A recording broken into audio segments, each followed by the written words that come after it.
ആരുടെ ബുദ്ധി? വെളിച്ചത്തോട് വാടാ, വാടാ, ധൈര്യം ഉണ്ടെങ്കിൽ വാടാ, വാടാ.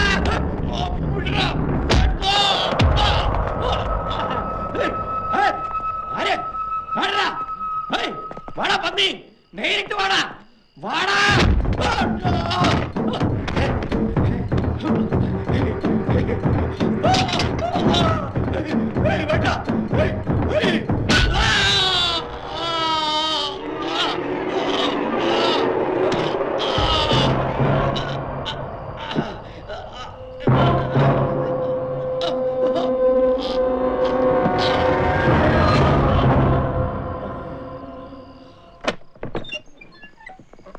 എവിടെയായിരുന്നു ഇതുവരെ?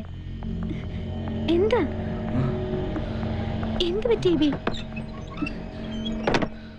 എബി അനിയമ്മ ഉണർത്തണ്ട, ഞാൻ അവനെ കണ്ടു. ഹെൻറിയെ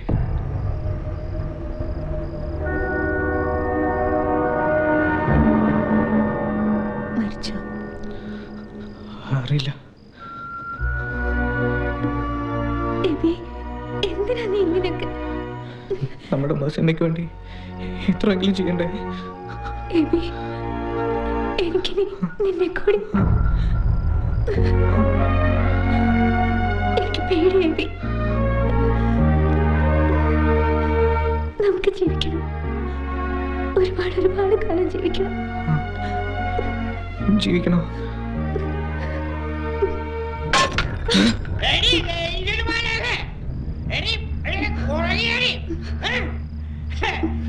ഒരെണ്ണം പണിയായി, അടുത്ത നിനക്കാണ് പണിയാൻ വെച്ചിരിക്കുന്നത്. അവൻ ഹെൻറി മരിച്ചിട്ടുണ്ടാവോ?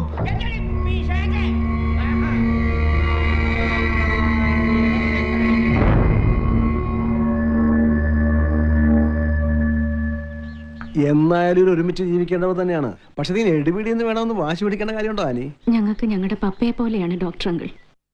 ഞാൻ ഡോക്ടർ അങ്കിളുമായി സംസാരിച്ചു. അങ്കിളിന് സന്തോഷമാണ്. എബിയുടെ ഭാഗത്തു നിന്നും ഒരു തീരുമാനം പറയാൻ ഇവിടെ സൈമണേ ഉള്ളൂ. പക്ഷേ മെസ്സി മരിച്ചിട്ട് അധികം നാളായില്ലല്ലോ. ആ സ്ഥിതിക്ക് അവക്ക് സന്തോഷം മാത്രമേ ഉണ്ടാവൂ. എനിക്കറിയാം സൈമൺ, മാസിക്ക് സംഭവിച്ചത് ഒരിക്കലും എൻ്റെ ഏഞ്ചലിന് വരരുത്. നമ്മൾ എത്ര ചേർത്ത് പിടിച്ചാലും മറ്റുള്ളവരുടെ നോട്ടത്തിൽ എബി ഇവിടെ ഒരു അന്യം മാത്രമാണ്. ആ പേര് പറഞ്ഞ് ഇനി ആരും ഇങ്ങോട്ട് തുറച്ചു നോക്കരുത്. എല്ലാ അവകാശത്തോടെയും എബി ഇവിടെ ജീവിക്കണം. ആൺതുണയില്ലാത്ത ഒരു വീടായി റോസ്വില്ലെ ഇനി ആരും കാണരുത്. പ്ലീസ് സൈമൺ, ഏഞ്ചലിന്റെ മമ്മിയാണ് ഞാൻ. എബിയുടെ പപ്പയുടെ സ്ഥാനത്ത് കണ്ടാണ് ഞാൻ സൈമണോട് സംസാരിക്കുന്നത്. അത് പിന്നെ അനി കല്യാണമായിട്ടൊന്നും വേണ്ട. ഇവിടെ മാസിയുടെ ആത്മാവ് നിറഞ്ഞിരിക്കുന്ന ഈ റോസ്വില്ലയിൽ ജസ്റ്റ് ഒരു ചടങ്ങ് മാത്രം മതി, ഒരു എൻഗേജ്മെന്റ്. ബാക്കിയെല്ലാം സൈമണും എബിയുടെ പപ്പയും ഫാദർ പൗലോസും എല്ലാരും ചേർന്ന് തീരുമാനിച്ച് എവിടെ വെച്ച് വേണമെങ്കിലും നടത്തിക്കൊള്ളൂ. എബി എന്ത് പറയുന്നു? നീയാണ് തീരുമാനിക്കേണ്ടത്. ഞാൻ എന്തിനു റെഡിയാ? 2 മോതിരം വാങ്ങണമെന്നല്ലേ ഉള്ളൂ, അത് ഞാൻ വാങ്ങിച്ചോളാം. ഇരിക്കട്ടെ എന്റെ വകയായിട്ടൊരു ഗിഫ്റ്റ്. പറയടാ, ആനിയോട് ഞാൻ എന്താ പറയട്ടെ? ഹനിമ എന്ത് പറഞ്ഞാലും ഞാൻ അനുസരിക്കും. പക്ഷെ അതിനു മുമ്പ് എനിക്ക് എന്റെ പപ്പയെ കാണണം, പപ്പയോട് പറയണം. എന്നാ പിന്നെ വൈകണ്ട, അതാദ്യം നടക്കട്ടെ. അനിമ, എനിക്കും ആ പപ്പയെ കാണണം, അനുഗ്രഹം വാങ്ങണം. ഞാൻ കൂടെ പോയിക്കോട്ടെ എബിക്കൊപ്പം?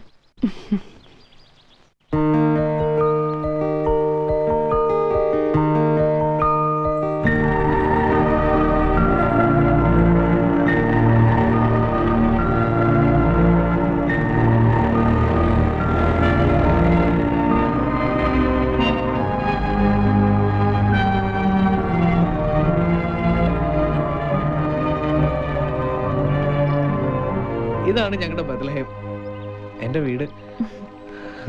ഞാൻ പറഞ്ഞിട്ടില്ലേ റോസ്വില്ലേക്കാൾ വലുതാണ് എന്റെ വീടെന്ന്. താൻ ഇവിടെ നിൽക്ക്, ഞാൻ പോയി പപ്പയെ കൂട്ടിക്കൊണ്ടുവരാം. എന്റെ ഏഞ്ചലിനെ കാണുമ്പോൾ പപ്പയുടെ റിയാക്ഷൻ എന്താന്ന് നോക്കാലോ.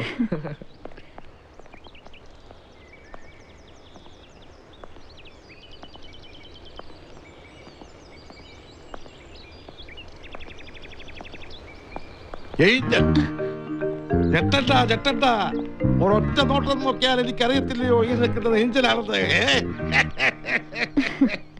വയലിൻ വായിച്ച് എന്റെ കൊച്ചർക്കന്റെ മനസ്സിൽ കയറിപ്പറ്റിയ മാലാഹക്കുട്ടി അല്ലയോ. കൊച്ചും ജോസുകുഞ്ഞും ഒക്കെ പറഞ്ഞ് ഈ മുഖം എനിക്ക് നല്ല പരിചയമാ. ഞാൻ ആരാണെന്ന് മനസ്സിലായോ മോക്ക്? അമ്പടി വിളിക്കി. അവൻ എന്ത് ചെയ്യാ കൊച്ച്? പപ്പയെ വിളിക്കാൻ. അവനെന്ത് പണിയായി കാണിച്ച്? മോളെ ഇവിടെ തലത്തിറച്ചിട്ട് അവനങ്ങ് പൊക്കളഞ്ഞു. മോളേക്ക് വന്നേ.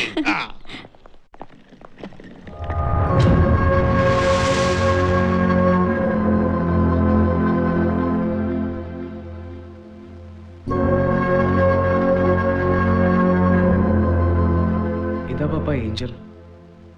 അനുഗ്രഹം വാങ്ങാൻ വന്നല്ലയോ? വാങ്ങിച്ചോ. ഇതാ എൻ്റെ പപ്പ.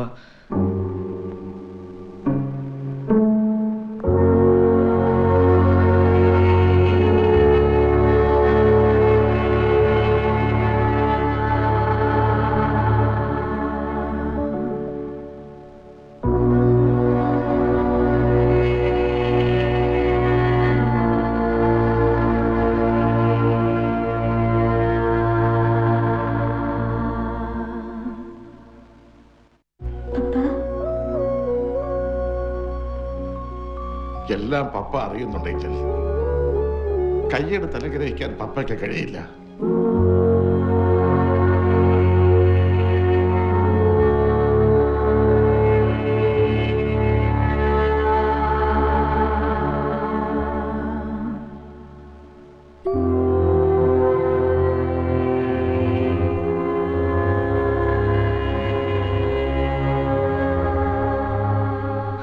ഏഞ്ചലിന്റെ മ്യൂസിക്കിനെ പറ്റി പറഞ്ഞ് കൊതിപ്പിച്ച് വെച്ചിരിക്കുക പപ്പയെ ഞാൻ. പപ്പായ അത് കേൾക്കാൻ കാത്തിരിക്കുക അല്ലേ പപ്പ?